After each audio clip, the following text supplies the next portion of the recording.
Good evening, ladies and gentlemen. How are we getting on? So, Bethesda have shared a new Inside the Vault blog post with us today that has some very, very cool details on the upcoming patch that's going to feature special loadouts and camp slots and a whole load of other stuff besides. So, really excited for this, really keen to jump in and show you what's coming up. So, this is really, really cool. Let's have a look.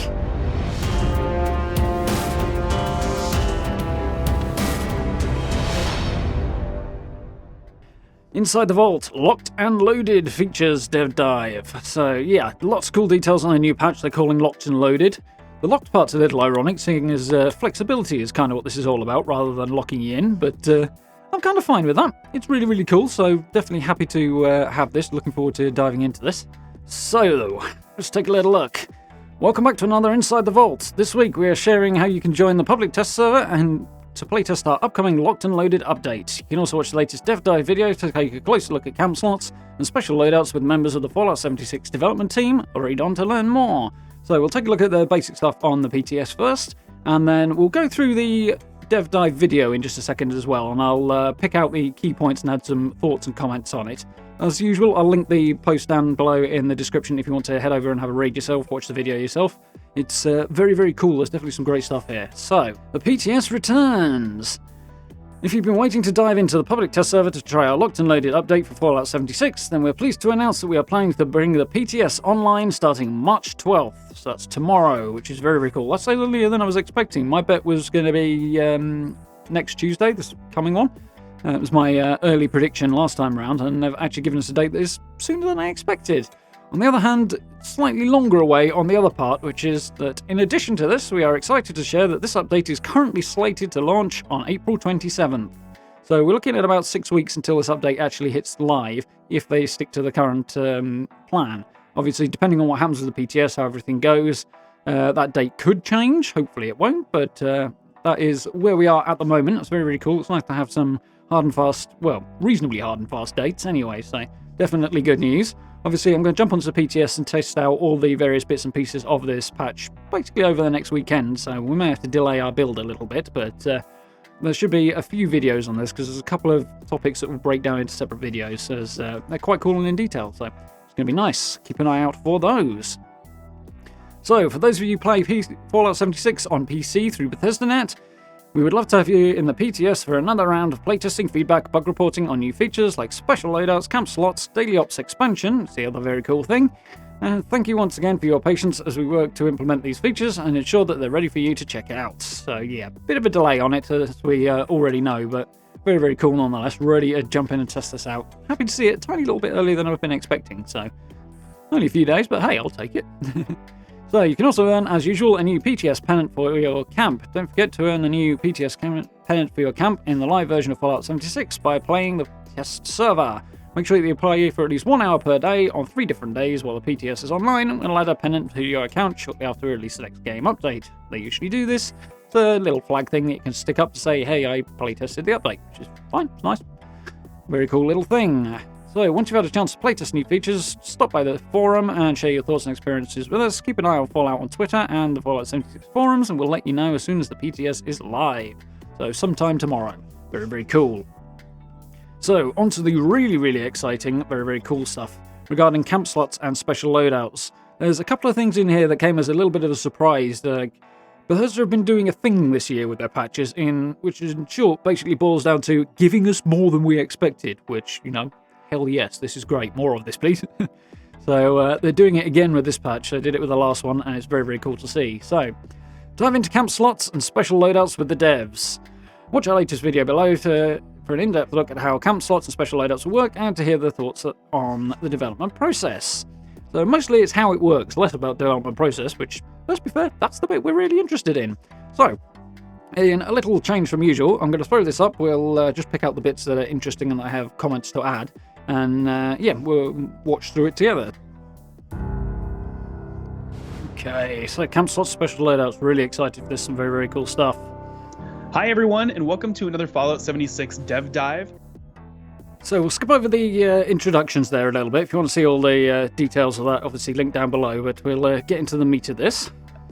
I'm really excited to talk about camp slots. Like, what do you guys love about this feature? Why are we bringing this to the game? I mean, I can really sum up camp slots with one word. It's more. More camps, more total budget, more location, more creativity, more fast travel points, more building. We're builders too. We really love building. We've been doing it for years now, and we always want to do more. And camp slots is a new system that allows players to have more than one camp. So I've got to pause it there a second, and there's a couple of things here. Most of that sounds absolutely fantastic. More is exactly what we want, I'm sure. I'm tiny little bit reticent on the more budget thing, in the sense that you've got multiple camps. Yeah, you have more budget, but I don't think it means your individual camp is going to have a larger budget. It just means more camps to build in, which kind of equates to the same thing, but also kind of doesn't. So I think that's worthy of a mention. But there was sort of a little icon there of what's going to be on the main map with it. Basically, it'll show you icons for all of your different camps. They'll be grayed out if they're not active. You'll just be able to select one, activate it, and then head straight there and have your newly activated camp in place, whereas your previously used one will be deactivated for the moment. So if you want to switch back to it, you just reactivate that one, the other one will deactivate, so on and so forth. Which is, yeah, we kind of need that. That's very cool. That's exactly what we want. So Don, you had mentioned active and stored camps. Can you tell me a little bit more about that? Sure. While you can only have one active camp, all your previous camps are going to be stored. And what stored means is that they're saved in memory, but they're not loaded in the world. We don't want to have a problem where 24 people have 50 camps and the entire world is covered. So we want to make sure that, somewhat things are limited. But you can think of it as kind of your history, your save game states of all your previous camps. And switching to them is extremely painless. You can either use the map, or you can use the new camp slots widget and select the one you want, set it as active, and then it's on. There's no cost, there's no friction. It is instantaneous. So this is something that is absolutely fantastic. We're talking about it being a save history of all your camps, and from what I can see here, it doesn't look like there's going to be any limit to the number of stored camps you can have, which is bonkers and absolutely awesome. I mean, I was expecting it to be, 2, 3, 4, 5, something like that slots. Maybe you buy some more later on, much like we will with special loadouts. But I was expecting it to be a reasonably contained number. But from the look of this, it would appear, we'll have to confirm this when we actually jump into the PTS and test the thing, that you can have as many camps as you like, anywhere you like. You can only have one active at a time, but that basically means you've got a base anywhere you need one. And if you've just got a cool build you want to preserve, doesn't matter, you can keep it. Just store it, name it, and there's no limit to how many of them you can have saved up. This probably means that some of this data is going to be saved on the player side, so your save file may get slightly larger as a result of this. Just something to think about. They're not mentioning anything here, but it's a thing that it might not hurt to be aware of, at least as a possibility. But the idea that you can basically have as many camps as you could possibly want stored up, even if it's only one active at a time, that is freaking awesome. Like I say, I was expecting a few, but limitless? Maybe? I mean, they haven't confirmed it, but it certainly looks this way. That's absolutely amazing if it's the case. That is an absolute game changer, which is so cool. And obviously, as somebody who builds a lot of camps and has to tear them down and move on as a content creator, that's fantastic, because it's definitely one of the more painful parts about being a camp builder in 76 is having to scrap your previous one to move on. And not having to do that, particularly if it's one I'm fond of, that is just so happy about that. But the even better part, honestly, about it is now in shelters, we are able to get you those display cases that, everybody really wants, as well as the vending machines in shelters.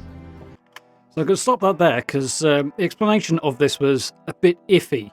But basically what they're saying is, first and foremost, display cases in shelters. We've been asking for since the original PTS for shelters. Fantastic. They are coming, and they're going to be in this update. That is absolutely brilliant. Something we wanted for a very long time. Everything's going to be making an appearance, so we can really show off everything we've got and really have a shelter that really has that extra bit of personality and kind of allows you to display those sort of mementos from your journey through Appalachia. So that's really, really cool. Definitely exciting. Also, to my total surprise, and I'm fantastically happy to see this, vending machines in shelters.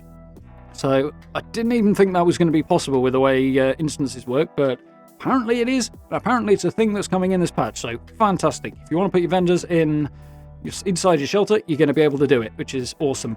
The other thing that, as I say, shouldn't explain all that well is how the vending machines are going to work, which we kind of already knew about, but just to reiterate, basically you're going to have one list of items that you're selling that will be consistent across all of your camps. So no matter how many camps you have vending machines in, you'll have the same list in all of them. So basically, it avoids any confusion and mismatched pricing and things like that. And it also saves you from having to set things up in multiple locations.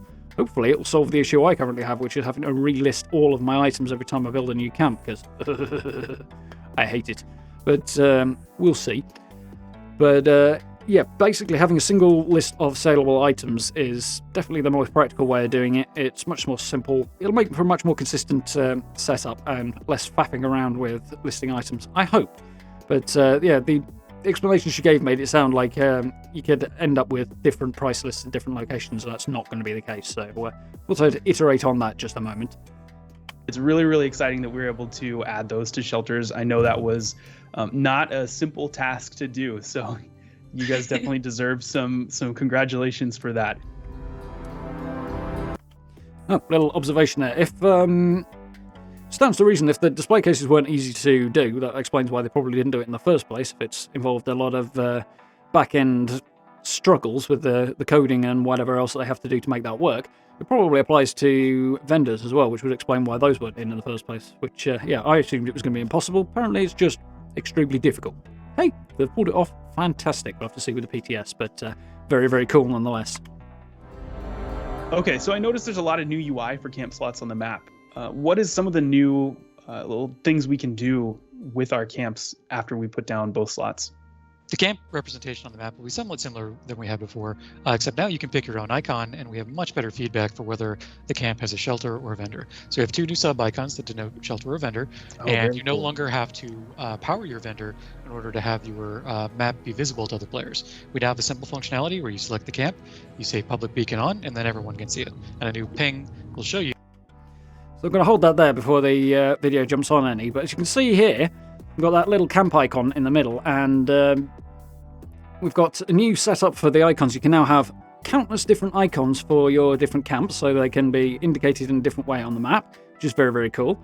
As he was saying just a moment, the idea is that you could sort of represent what sort of build you've got as well. So if you've got a Brotherhood-themed camp, then you can have a Brotherhood icon for your camp, and then attached to that, in much the same way the current shelters icon works, the vendors icon is going to work as well, which is really cool. So you can have a little sub-widget attached to your camp icon that says you've got vendors here. Same with shelters. The other thing is you don't actually have to have your vendor powered on to make the icon appear. You've got to go in manually and toggle the public map icon on or off, which you can see here on the video, which is very, very cool.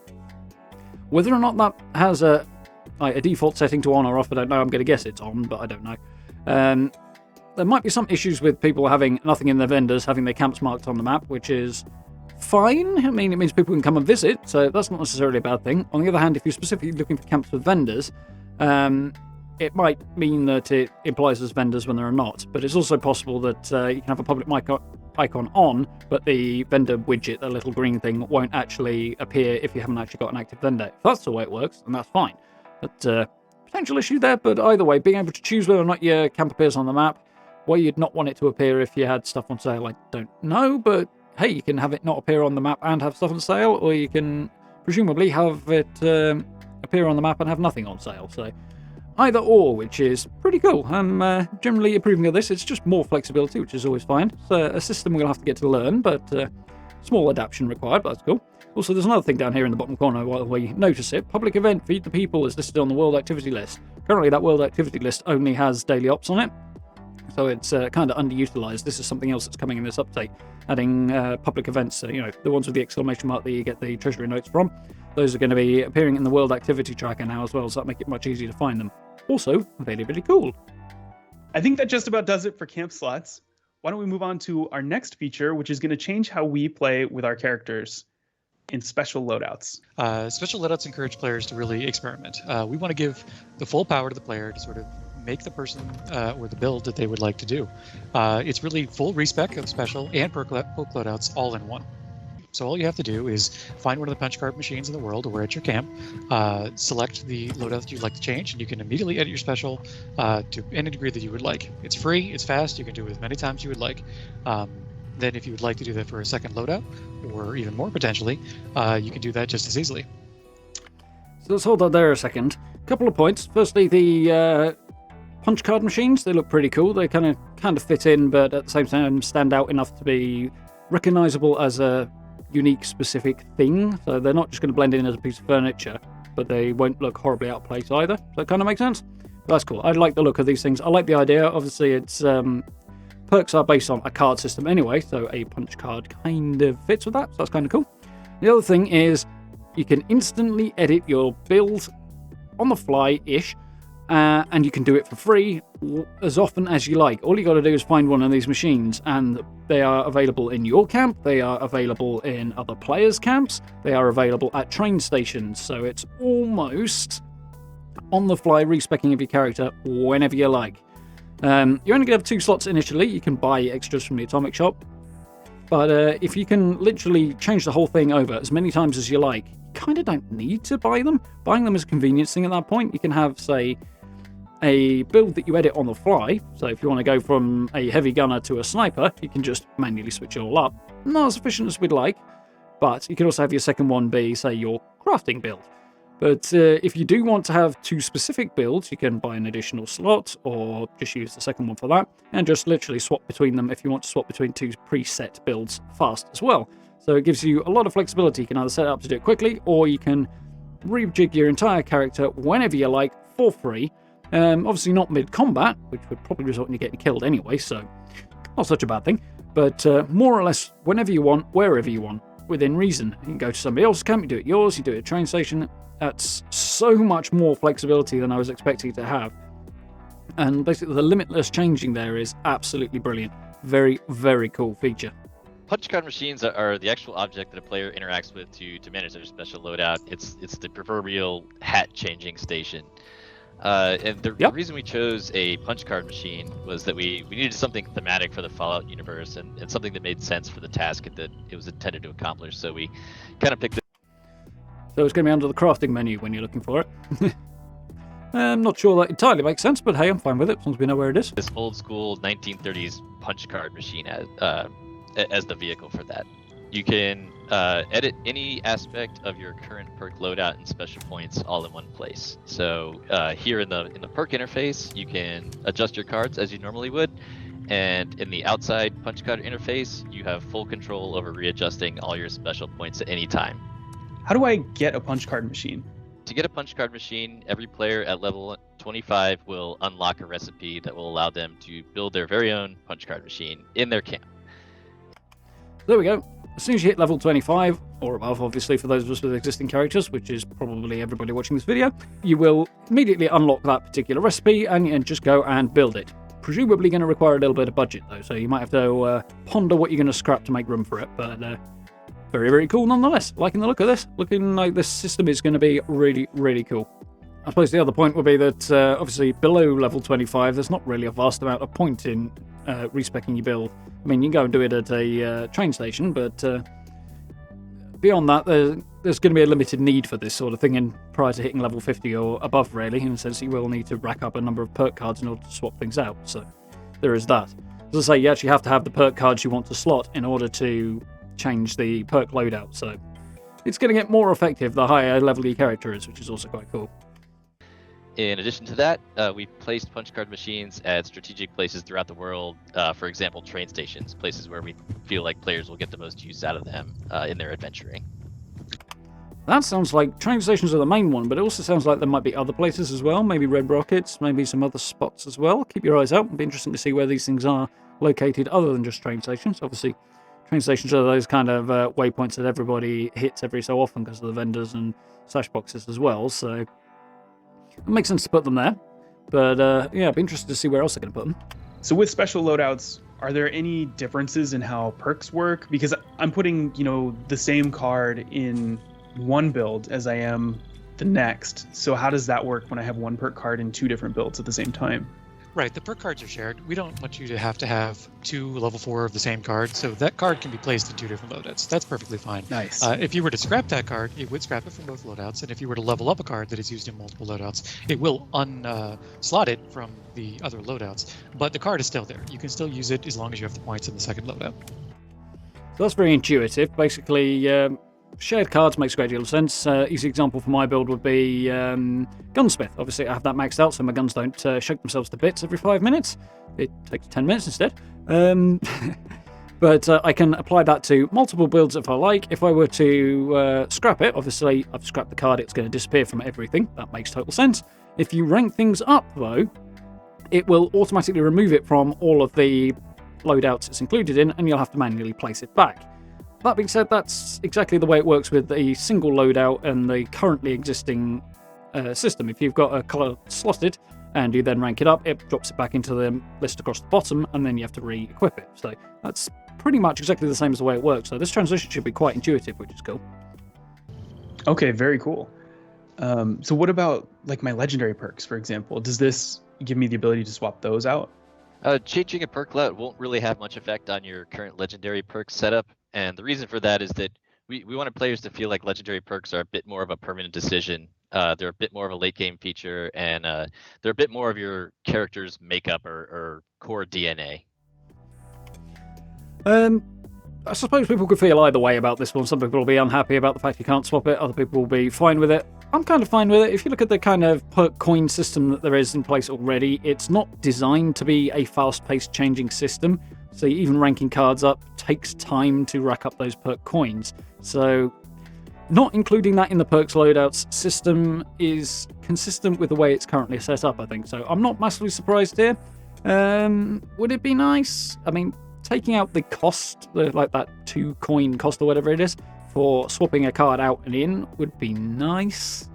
But obviously the legendary perk system is much more condensed, smaller, and so on and so forth than the regular perk system is. There are a lot less perks, there's a lot less slots, yada yada. So swapping that out is not a big deal as it is anyway. But making it feel a bit more permanent, I can kind of understand where they're coming from there. And I'm not particularly surprised by this change, but it's good to know. It doesn't affect your legendary perks. You know, knowing one way or the other is useful. So, useful bit of info there. If you want to see all the bits and pieces that I have not included in this, as I say, link down below. You can head over to the article and read it to your heart's content and watch this video in a bit more detail. It's actually up on Bethesda's YouTube, but you're going to have a hard time finding it directly via YouTube as it's an unlisted video, so this is the easiest way of doing it. But there we go. So, very, very, very cool stuff here. Like I say, camp slots, if it is as it seems, that there is basically no limit to the number of pre-saved camps you can have, beyond possible saving the data on your end, which is maybe, I would like a little more information on that. But potentially unlimited list of camps, bloody amazing. That is way beyond what we could have hoped for, I think. So that is really, really cool. And Bethesda's part, really, really pleased to see that. And yeah, massive thumbs up for that. Being able to literally rebuild your character almost whenever you want on the fly, completely go with a new build, is absolutely awesome as well. One of the new features that is also coming with this, obviously, is a couple of new daily ops, and they're going to involve a different mission type. Obviously, we've got the uplink thing where all of the enemies basically can see through any stealth. So that's going to be a different situation for the new mission type that is coming in. Which basically means this next one is going to be geared more towards stealthy characters. So being able to switch your build out on the fly is going to mean those of us who don't necessarily have a stealth build per se can go, oh look, it's this new type of daily op. I will have the easier time with this if I change my build and either select a pre-save loadout for that, or simply go in and shift everything around, rebuild your character, grab that spare sniper rifle or whatever out of your stash and go for a stealth sniper build, and go for it. Or stealth commandos for a lot of people, I suspect. But there we go, meta being what it is. But that should be really practical for the changes that are coming to daily ops as well, which is really cool. Also very much looking forward to those, and we'll of course be making videos on the new locations and op type as soon as I can get my hands on them on the PTS, so watch this space for that as well. Last couple of reminders, of course, the PTS is going live tomorrow, that is March 12th. No specific time on this yet. It'll depend on, you know, how long it takes them to flick the switch, I suppose. I'm guessing there's more involved than that than one might perhaps expect. Otherwise, they'd have put a time there. But yeah, keep an eye on the social medias for Fallout and Bethesda, particularly Fallout. And I will obviously retweet and stuff as well when I spot it.